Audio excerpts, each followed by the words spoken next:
தமிழ் உள்ளங்கள் அனைவருக்கும் இணைய வணக்கம். இது உங்கள் தமிழ் ஸ்டோர் சேனல். ஸோ முக்கியமாக நிறைய மாணவர்கள் நம்மகிட்ட கேட்குற கொஸ்டின் அப்படின்னா, நான் தமிழ்நாட்டுக்குரிய எம்பிபிஎஸ் அப்ளிகேஷன் அப்படின்றது போட்டிருப்பீங்க. ஸோ நிறைய பேர் இப்போ போட்டுகிட்டே இருக்காங்க. இப்போ நமக்கு அந்த லாஸ்ட் டேட் முடிகிறதுக்குள்ளே நிறைய பேர் அப்ளை பண்ணுறீங்க, நமக்கு தேவையான டாக்குமெண்ட் அப்லோட் பண்ணுறீங்க, உங்களோட ப்ராசஸ் எல்லாம் கம்ப்ளீட் பண்ணுறீங்க தான். ஸோ இதெல்லாம் சரியாக ஒரு வகையில் போயிட்டு இருந்தாலுமே நாம் நிறைய தடவை திரும்ப திரும்ப மாணவர்களுக்கு சொன்ன விஷயம் என்ன அப்படின்னா, தயவு செய்து ரொம்ப கவனமாக எந்த ஒரு மிஸ்டேக்கும் இல்லாமல் உங்கள் பேரில் இருந்து, உங்கள் மெயில் ஐடியிலேருந்து, ஃபோன் நம்பர்லேருந்து சரியாக கொடுத்து நீங்கள் அப்ளிகேஷனை ஃபில்லப் பண்ணுங்கள் அப்படின்னு சொன்னோம். ஃபஸ்ட்டு எடுத்த உடனே இந்த ரிஜிஸ்ட்ரேஷன் ப்ராசஸ் அப்படின்றது உங்களுக்கு இருக்கும், எல்லாருக்குமே தெரியும். அந்த ரிஜிஸ்ட்ரேஷனில் உங்களுடைய ஃபோன் நம்பர், உங்களுடைய மெயில் ஐடி, இது ரெண்டுமே மேண்டட்ரி, ரொம்ப ரொம்ப முக்கியமானது. ஈவன் எம்பிபிஎஸ்க்கு நீங்கள் டாக்டராக போய் ஒரு காலேஜில் சேர்ற வரைக்குமே அந்த மெயில் ஐடி, பாஸ்வேர்டு, அந்த மெயில் ஐடி அண்டு ஃபோன் நம்பர்ன்றது ரொம்ப முக்கியம் அப்படின்றது தெரியும். இந்த இடத்துல நிறைய மாணவர்கள் தவறு செஞ்சு தான் நமக்கு கமெண்ட்டில் சொல்கிறீங்க. என்ன அப்படின்னா, ஒன்று நீங்கள் ஃபோன் நம்பரில் தவறு செஞ்சுருந்தா அது இஷ்யூ கிடையாது. காரணம் என்ன அப்படின்னா, உங்களுக்கு ஓடிபி வந்திருக்காது. ஏன்னா ஓடிபி வெரிஃபிகேஷன் வரும். ஓடிபி வெரிஃபிகேஷன் வந்திருந்தால் தான் நீங்கள் அடுத்த ப்ராசஸே போக முடியும். அதனால் ஃபோன் நம்பரை பொறுத்த வரைக்கும் நீங்கள் தவறு செய்வதற்கு வாய்ப்புகள் இல்லை. தவறு செஞ்சுருந்தால் ஓடிபி வரலன்னு சொல்லிட்டு திருப்பி செக் பண்ணும்பொழுது உங்களுக்கு சரியாக பண்ணியிருப்பீங்க. ஆனால் இந்த இடத்துல மெயில் ஐடிக்கு தான் தவறுகள் நிறைய நடந்திருக்கு. மெயில் ஐடி தவறாக கொடுத்துருக்கீங்க. அந்த ஸ்பெல் ஏதாவது தவறாக எழுதியிருக்கீங்க. இதனால் அது பார்த்தீங்கன்னா, சிஸ்டம் ஏதோ ஒரு நம்பரை கொடுத்து அதை மெயில் ஐடி கொடுத்து அதை எடுத்துக்கும். அது தவறுன்னு சொல்லாது. அதை எடுத்து எனக்கு ப்ராசஸ்லாம் கம்ப்ளீட் பண்ணதுக்கு அப்புறம் இப்போ நமக்கு கமெண்ட் செக்ஷனில் என்ன சொல்கிறீங்கன்னா, மெயில் ஐடி தவறாக கொடுத்துட்டேன், இப்போ நான் என்ன பண்ணுறது அப்படின்னு சொல்லி கேட்குறீங்க. ஒன்று. இதே போல் இது மட்டும் இல்லை. இப்போ இந்த மெயில் ஐடி, ஃபோன் நம்பர்ன்றது உங்களுடைய இனிஷியல் ரெஜிஸ்ட்ரேஷன் ப்ராசஸ் மட்டும்தான். அந்த ரெஜிஸ்ட்ரேஷன் பண்ணதுக்கப்புறம் பாஸ்வேர்டை கொடுத்து உள்ளே போனதுக்கப்புறம் அப்ளிகேஷன் ஓப்பன் ஆகும். இந்த அப்ளிகேஷனில் உங்கள் பேர் அதெல்லாம் டிஃபால்ட்டாக வந்துட போகுது.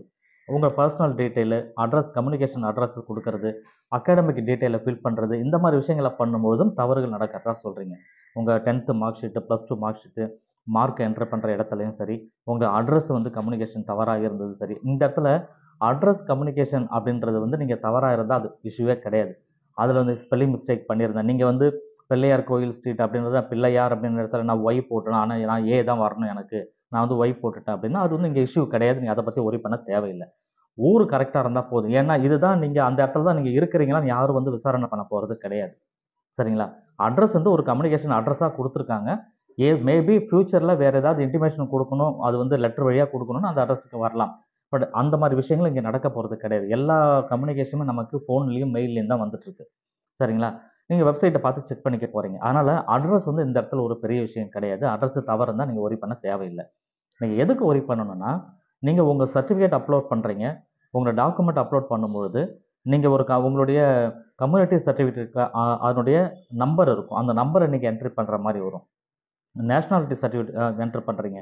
முக்கியமான டாக்குமெண்ட் அப்லோட் பண்ணும்பொழுது அதற்குரிய நம்பர், ரிஜிஸ்ட்ரேஷன் நம்பர், உங்களுடைய ரோல் நம்பர், இந்த மாதிரி விஷயங்களை கொடுக்கும்பொழுது தவறுகள் நடக்கும். ஆனால் இந்த தவறுகள் நடந்து இருந்தாலுமே இந்த இடத்துல நான் சொல்கிறேன், நல்லா புரிஞ்சுக்கங்க. நீங்கள் உங்கள் ரோல் நம்பரோ, உங்கள் ரிஜிஸ்ட்ரேஷன் நம்பரோ, ஏதோ ஒரு நம்பர் நீங்கள் என்ட்ரு பண்ணுற இடத்துல நீங்கள் தவறு செஞ்சுருக்கீங்க, ஒரு நம்பர் தவறாக போட்டுட்டீங்க, அல்லது நம்பரே கொடுக்கல அப்படின்னா கூட சிஸ்டம் எடுத்துக்கும். உங்களுக்கு பாஸ் ஆகிடும், அடுத்தடுத்து போயிடும். ஆனால் இது எங்கே தவறுன்றது உங்களுக்கு மட்டும்தான் தெரியும். அங்கே சிஸ்டத்துக்கு தெரியாது இவர் தவறாக என்ட்ரி பண்ணிட்டாருன்னு சொல்லிட்டு. அப்பயும் உங்களுக்கு இஷ்யூ வராது. உங்களுக்கு அடுத்தடுத்த ப்ராசஸ் நடந்துட்டு இருக்கும், கவுன்சிலிங்லாம் நடக்கும். ஆனால் எங்கே நமக்கு பிரச்சனை வரும்னா, சர்டிஃபிகேட் வெரிஃபிகேஷன் அப்படின்னு ஒரு இடம் வருது இல்லைங்களா? சர்டிஃபிகேட் வெரிஃபிகேஷன் காலேஜில் தான் நடக்கும் உங்களுக்கு. அந்த காலேஜில் சர்டிஃபிகேட் வெரிஃபிகேஷன் அப்போது உங்களுக்கு ஒரிஜினல் சர்டிஃபிகேட்லேயும் நீங்கள் கொடுத்த அந்த அப்ளை பண்ணியிருக்கிறீங்களா, அதில் இருக்கிறதையும் வச்சு வெரிஃபை பண்ணி பார்க்கும்போது இந்த இடத்துல தவறுகள் இருக்கிறத பார்ப்பாங்க.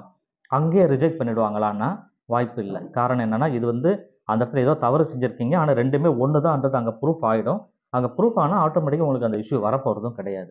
அதனால் இந்த இடத்துல தவறு செஞ்சிட்டிங்க அப்படின்னா அதை பற்றி நீங்கள் ஒரி பண்ண தேவையில்லை. வேறு ஏதாவது வழி இருக்கா அப்படின்னா இருக்குது. ஃபஸ்ட்டு என்ன பண்ணணும்னா, உங்கள் வெப்சைட்டில் போங்க. வெப்சைட்டுக்கு உள்ளே போயிட்டு tnmedicalselection.net இந்த வெப்சைட்டில் உள்ளே போனீங்கன்னா உங்களுக்கு ஃபோன் நம்பர், ஹெல்ப்லைன் நம்பர் சொல்லி ஒரு 6-7 நம்பர் கொடுத்துருக்காங்க. டிஸ்பிளேயில் நீங்கள் பார்த்துட்ருப்பீங்க. ஸோ இந்த 6-7 நம்பரில் எந்த நம்பருக்கு வேணால் நீங்கள் கால் பண்ணிவிட்டு உங்களுடைய இஷ்யூவை பற்றி பேசலாம், ஒரு வழி. இன்னொன்று மெயில் ஐடி இருக்குது. அந்த ப்ராஸ்பெக்டஸில் மெயில் ஐடியும் கொடுத்துருப்பாங்க. அதில் நீங்கள் செக் பண்ணி பார்த்துட்டு அந்த மெயிலுக்கு நீங்கள் மெயில் பண்ணுங்கள். அப்படி இப்போ மெயில் பண்ணிங்கன்னா நிறைய பேர் மெயில் பண்ணுறீங்க, நிறைய பேர் ஃபோன் அடித்து பேசுகிறீங்க அப்படின்ற பட்சத்தில் என்டிஏ வந்து கொஞ்சம் கன்சிடர் பண்ணுவாங்க. எதற்கு அப்படின்னா, கரெக்ஷன் விண்டோ அப்படின்னு சொல்லி ஒரு விண்டோ ஓப்பன் ஆகும். இந்த கரெக்ஷன் விண்டோ ஓப்பன் ஆச்சுன்னு சொன்னா, அதுல போய் நீங்க அந்த நேரத்துல உங்க ஃபோட்டோ கரெக்ஷனா இருந்தாலும் சரி, சிக்னேச்சர் கரெக்ஷனு, ஃபோட்டோ பிளர்ரா இருந்தது, திரும்ப வேற ஃபோட்டோ அப்லோட் பண்ண போறீங்க. அட்ரஸ் தப்பா இருந்தது, கரெக்ட் பண்ண போறீங்க. மெயில் ஐடி தப்பா இருந்தது, கரெக்ட் பண்ண போறீங்க. எதுவா இருந்தாலும் அந்த இடத்துல நீங்க கரெக்ட் பண்ணிக்க முடியும். இது வந்து கம்பல்சரி வருமா அப்படின்னு நம்ம சொல்ல முடியாது. ஆனா ஒவ்வொரு வருஷமும் அத குடுத்துட்டு இருக்காங்க. சரிங்களா? அத குடுத்துட்டே தான் இருக்காங்க. அத பத்தி நீங்க வொரி பண்ணாம, நீங்க அப்ளை பண்றது, உங்க முயற்சிகள பண்ணுங்க. முடிஞ்ச அளவுக்கு இதுக்கப்புறம் அப்ளை பண்றவங்களும் வந்து நீங்க தவறா செய்யாதீங்க. ஏன்னா, ஒரு கால் வந்து நமக்கு அவங்க அந்த கரெக்ஷன் விண்டோ குடுக்கலன்னா, நமக்கு ரொம்ப கஷ்டமாயிடும் இல்லையா? அதனால மேக்ஸிமம் 90% குடுக்குறதுக்கு வாய்ப்பு இருக்கு. கரெக்ஷன் விண்டோ வர்றதுக்கு வாய்ப்பு இருக்கு. கரெக்ஷன் விண்டோ வருன்றதுக்காக நம்ம ஏனோ தானோன்னு ஃபீல் பண்ணக்கூடாது. கரெக்ஷன் விண்டோ வந்ததுக்கப்புறம் தவறுகள் செஞ்சிருந்தீங்கன்னா, அந்த தவறுகள இந்த இடத்துல திருத்துவதற்கு ஒரு வாய்ப்பு நமக்கு ஏற்படுத்தி குடுக்குறாங்க. அந்த மாரி கரெக்ஷன் விண்டோ வருதுன்னு சொன்னாலும், நம்ம சேனல் இன்டிமேஷன் உங்களுக்கு கண்டிப்பா குடுப்போம். சேனல் நீங்க தொடர்ச்சியா வாட்ச் பண்ணிட்டு இருங்க. தவறுகள் செஞ்சத பத்தி வொரி பண்ணாம நீங்க தைரியமா இருங்க. எந்த காரணத்துக் கொண்டும் அப்ளிகேஷன் பெரும்பாலும் 95% ரிஜெக்ட் பண்ண மாட்டாங்க. சரிங்களா? தேங்க் யூ ஃபார் வாட்சிங். இந்த வீடியோவ ஷேர் பண்ணிக்கோங்க. Thank you all.